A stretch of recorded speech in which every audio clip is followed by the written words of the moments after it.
doors by the movie screen and proceed to the dock, where you will board a Navy boat that will take you to the USS Arizona Utah Memorial. Today, the U.S. Navy and the National Park Service will take you on a harbor tour of Pearl Harbor and bring you close to the USS Arizona Memorial and the valiant ship that lies beneath.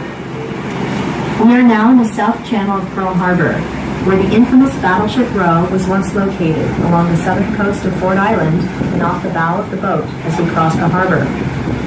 It is here that the great warships of America's Pacific Fleet were moored on the morning of December 7, 1941.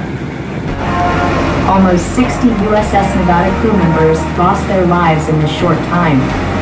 Despite this great sacrifice, bombs. At 8:06 a.m., a fatal blow struck the Arizona. The Japanese bomb cut through the deck in the vicinity of gun turret number 2, which would have been about 200 feet to the left of the memorial. Seconds later, it detonated the ammunition magazines located in the forward section of the ship.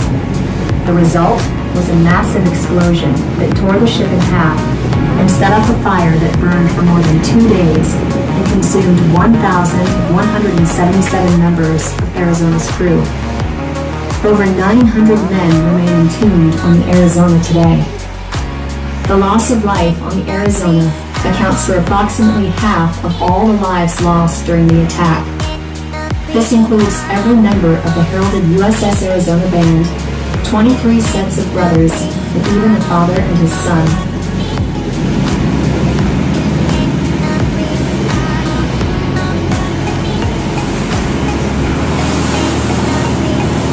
The mighty Arizona was just over 600 feet long in her day, about the length of 2 American football fields. In fact, the white buoy you see to the right of the memorial is tied to the stern of the ship, and the one to the left is tied to its bow. Although she would never be returned to service, 2 of Arizona's gun turrets were salvaged for later use as coastal defenses.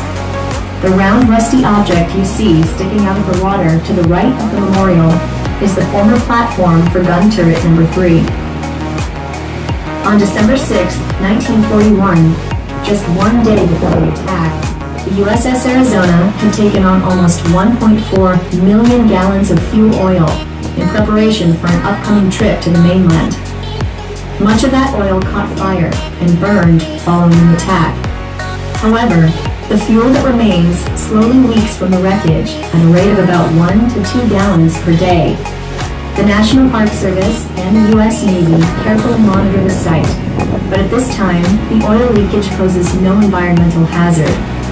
The Arizona Survivors Association has referred to these surfacing drops of oil as the black tears of the Arizona.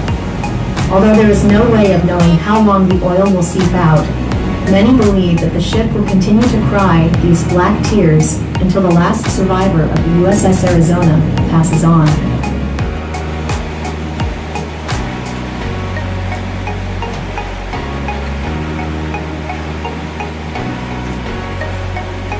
The USS Arizona Memorial is 184 feet long and is suspended directly over, but not touching, the wreckage of the USS Arizona.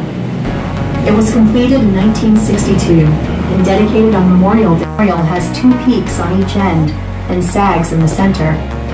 Mr. Price stated that his design represented American pride before the attack, the sudden depression that followed it, and America's eventual rise to victory at the end of the war.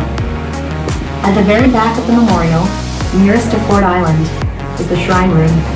Covering its back wall are the names of 1,177 American servicemen who died on board. That is the largest loss of life of any ship in American naval history. 2 separate sections display the names of USS Arizona survivors who later chose to be returned to the ship following their passing. Any surviving crew member of the USS Arizona who was assigned to the ship on December 7th, can elect to have their ashes placed within the wreck. To date, over 40 men have already rejoined their shipmates on board.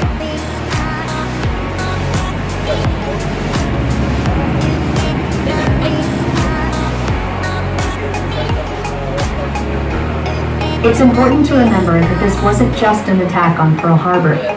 It was an attack on all of Oahu. 15 minutes before the assault here, memorial has two peaks on each end and sags in the center. Mr. Price stated that his design represented American pride before the attack, the sudden depression that followed it, and America's eventual rise to victory at the end of the war. At the very back of the memorial, nearest to Ford Island, is the shrine room. Covering its back wall are the names of 1,177 American servicemen who died on board. That is the largest loss of life of any ship in American naval history. Two separate sections display the names of USS Arizona survivors who later chose to be returned to the ship following their passing. Any surviving crew member of the USS Arizona who was assigned to the ship on December 7th can elect to have their ashes placed within the wreck. To date, over 40 men have already rejoined their shipmates on board.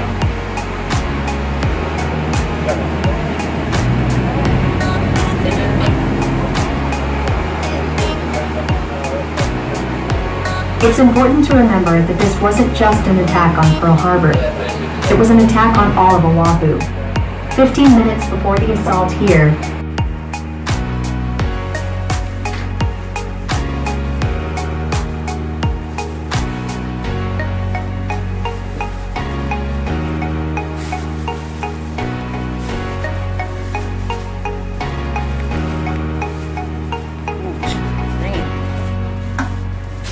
oh my God.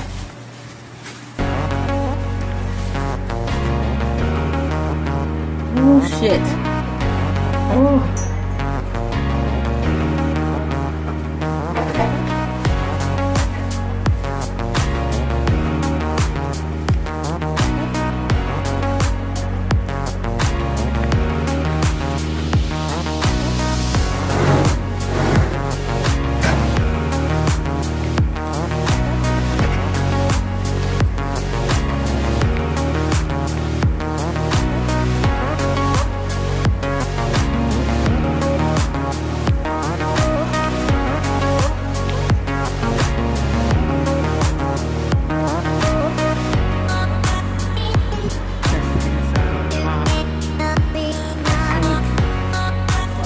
This must be the warhead room.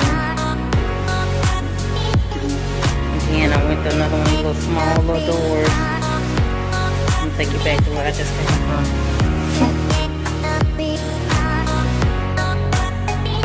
That must be where they switch gears at for the engine. That's crazy.